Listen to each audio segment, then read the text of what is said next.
You are now tuned to BS3 Network.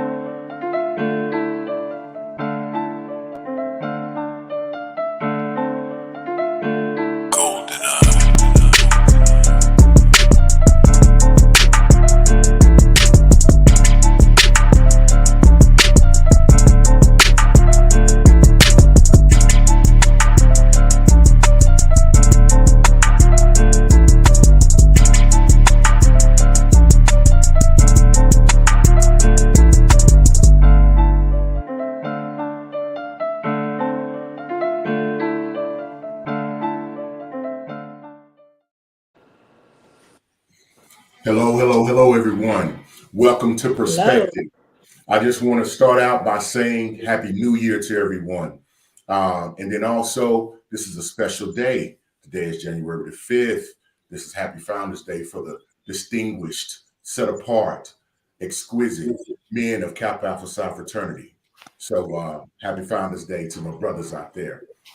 So again, welcome to Perspective. We're going to start off 2023.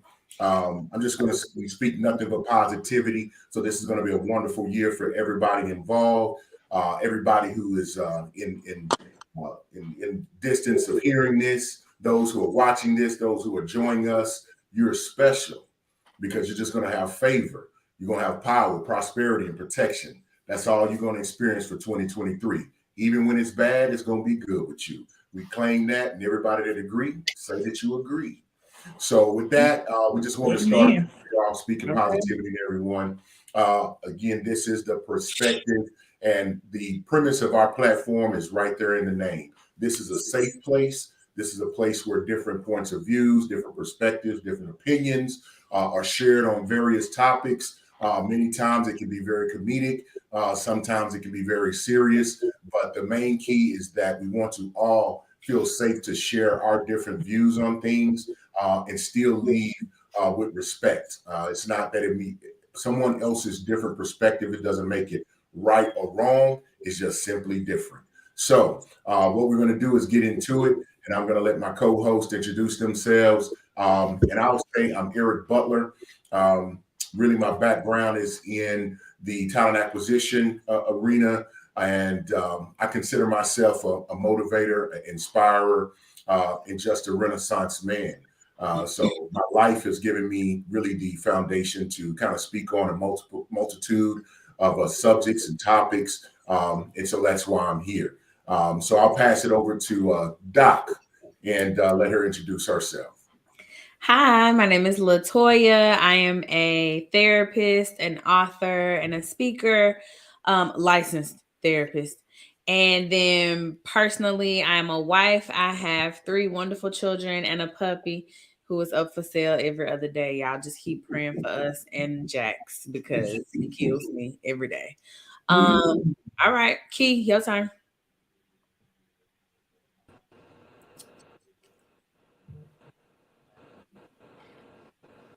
Key, can you hear us? I'm sorry. Okay. I can hear you now. Toya kind of went out, and I didn't know if she could, while she was looking at me smile, I kind of faded out. Hello. Hello, I'm Keisha, otherwise known as Kilo. I am working admissions for medical school. Happy to be there. Tomorrow's my anniversary, be 4 years. Yay me. And hey CJ, Mr. Gilliard. Hey Rhonda, and hey Brian. All right. So with that being said, today's topic, marriage or commitment. Is it a feeling or decision based? So really is the basis of marriage and relationship, love, commitment with another person. Is that a feeling? Is that predicated on a feeling, or is it just it's a decision? So we're just going to jump in there and I'll tell you my position on that is over my time, my experiences. Of course, everyone, and this is what I'm going to do. I'll make it hard for everyone. That's why I'm going first. Of course, feelings are involved, but it can't be both.